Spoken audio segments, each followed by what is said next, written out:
Mahabharat podcast episode 39 में आपका स्वागत है। 16वें दिन की सुबह की बात है। कौरव सेना में कर्ण का जोश बढ़ाने के लिए शंख और नगाड़े बज उठे। दुर्योधन ने कर्ण को आशीर्वाद देकर युद्ध भूमि में भेजा। कर्ण के लिए तो जैसे ये बरसों का सपना सच होने जैसा था। उसके सीने में अर्जुन से खुद को बेहतर साबित करने की आग कब से धधक रही थी। पहले भीष्म के कारण वो युद्ध से दूर रहा और फिर द्रोणाचार्य के होते हुए उसे खुलकर खेलने की आज़ादी नहीं मिली, लेकिन अब वो खुद सेनापति था और अपनी पूरी ताकत दिखा सकता था। दुर्योधन ने कर्ण के रथ का सारथी मद्र देश के राजा शल्य को बनाया ताकि कर्ण को सही गाइडेंस मिले। वैसे शल्य थे तो नकुल सहदेव के सगे मामा, लेकिन लड़कौरवों की तरफ से रहे थे। वे दिल से इस काम से खुश नहीं थे। कहा जाता है कि लड़ाई के बीच बीच में शल्य ने कर्ण का हौसला तोड़ने वाले ताने भी मारे, पर कर्ण ने उन बातों को अनसुना कर दिया। कर्ण पूरी शिद्दत से तबाही मचाने में जुट गया। उसका बस एक ही लक्ष्य था, अर्जुन को हराकर पांडवों को खत्म करना और अपने जिगरी यार दुर्योधन को जीत दिलाना।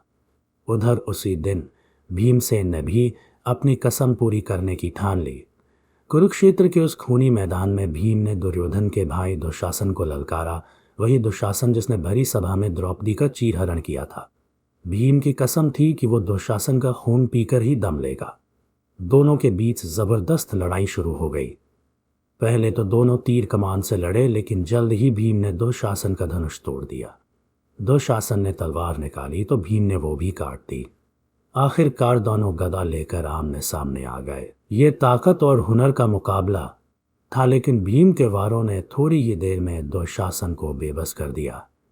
एक मौके पर भीम ने अपनी गदा से ऐसा जोरदार वार किया कि दुशासन जमीन पर गिर पड़ा।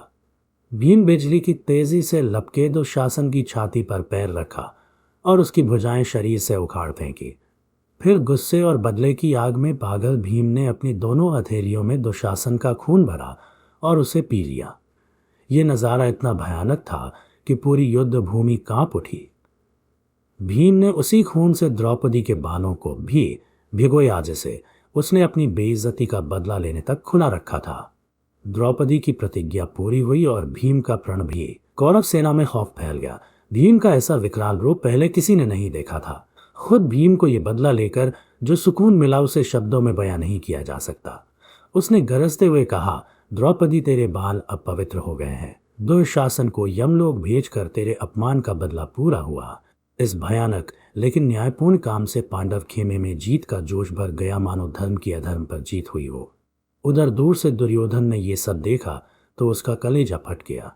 उसकी आंखों के सामने उसके भाई का इतना बुरा अंत हुआ और वो कुछ नहीं कर सका। इस घटना ने दुर्योधन और कर्ण को और ज्यादा भड़का दिया। अब ये युद्ध आर पार की लड़ाई बन चुका था। भीम के इस हमले के बाद कौरव सेना और भी ज्यादा आक्रामक हो गई। खुद कर्ण ने पांडव सेना पर जोरदार धावा बोल दिया।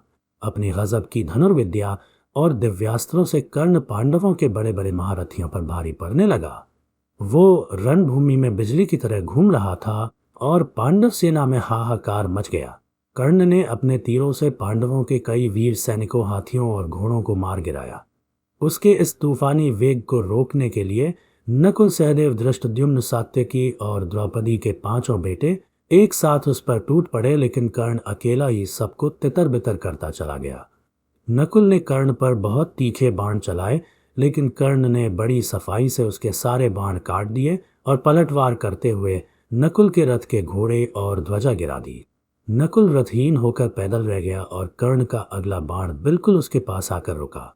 कर्ण ने धनुष तान रखा था, वो एक पल में नकुल को मार सकता था, लेकिन तभी कर्ण रुक गया।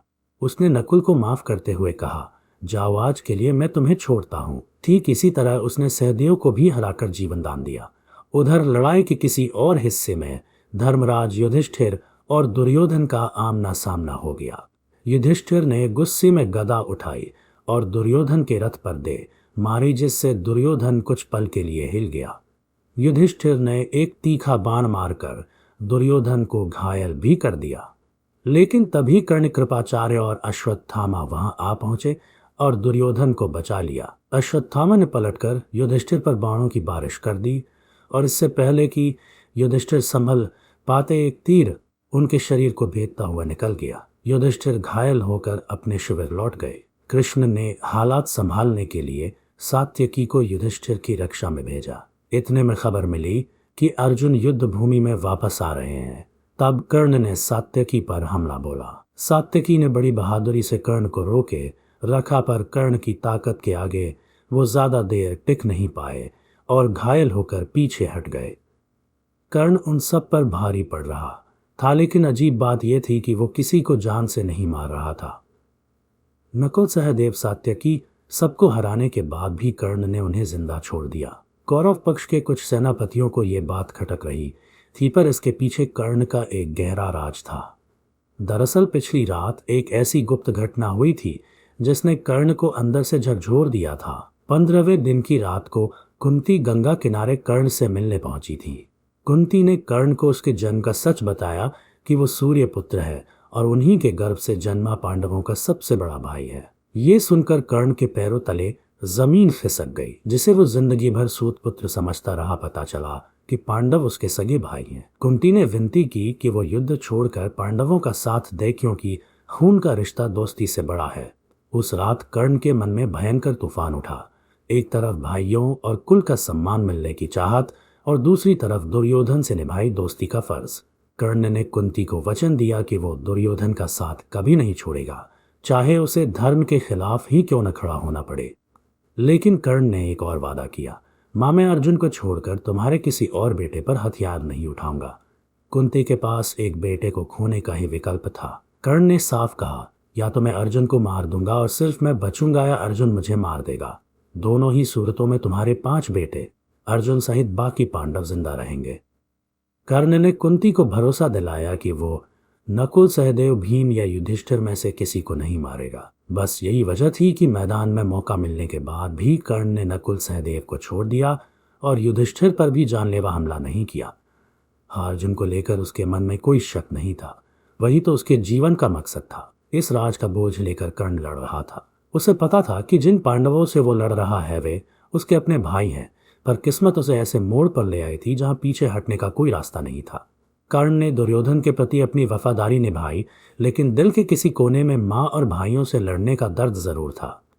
युधिष्ठिर भीमन कुल सहदेव को जीवन दान देकर उसने अपना मानवीय धर्म निभाया, भले ही वो शत्रु पक्ष का सेनापति था। इस बीच अर्जुन 15वें दिन की शाम तक मुख्य युद्ध से दूर था। दुर्योधन ने चाल चली थी कि अर्जुन को कहीं और उलझाए रखा जाए ताकि कर्ण बाकी पांडवों को खत्म कर सके। इसके लिए त्रिगर्त देश के राजा सुशर्मा अपनी संसप्तक सेना के साथ अर्जुन को दूर ले गए थे। अर्जुन को दिन भर उनसे लड़ना पड़ा, लेकिन 16वें दिन की शाम तक अर्जुन ने उन सारे संसप्तक वीरों का सफाया कर दिया और सुशर्मा को भी मार गिराया। 17वें दिन की शुरुआत में बचे कुचे त्रिगर्त योद्धाओं ने फिर अर्जुन को घेरना चाहा, पर अर्जुन ने नागास्त्र का प्रयोग करके सबका काम तमाम कर दिया। सारे संसप्तकों को खत्म करने के बाद अर्जुन मुख्य रणभूमि की ओर मुड़ा। उसे खबर मिल चुकी थी कि अब कौरव सेना की कमान कर्ण के हाथ में है। जब अर्जुन लौटा तो उसने देखा कि युधिष्ठिर घायल होकर तंबू में लौट चुके हैं और भीम सात्यकी जैसे कई वीरों को कर्ण ने पस्त कर दिया है। हालात की गंभीरता को समझते हुए अर्जुन सीधे वहां पहुंचा जहां कर्ण की सेना पांडवों को दबा रही थी। अर्जुन के आते ही पांडव सेना में फिर से जान आ गई और कौरव सेना का ध्यान बट गया। अब रणभूमि में चल रहे छोटे मोटे द्वंद्व थम गए और सबकी निगाहें बस एक ही मुकाबले पर टिक गईं, अर्जुन बनाम कर्ण। अब इस मुकाबले में आगे क्या हुआ ये हम अगले एपिसोड में देखेंगे। आज के लिए इतना ही। सुनने के लिए धन्यवाद।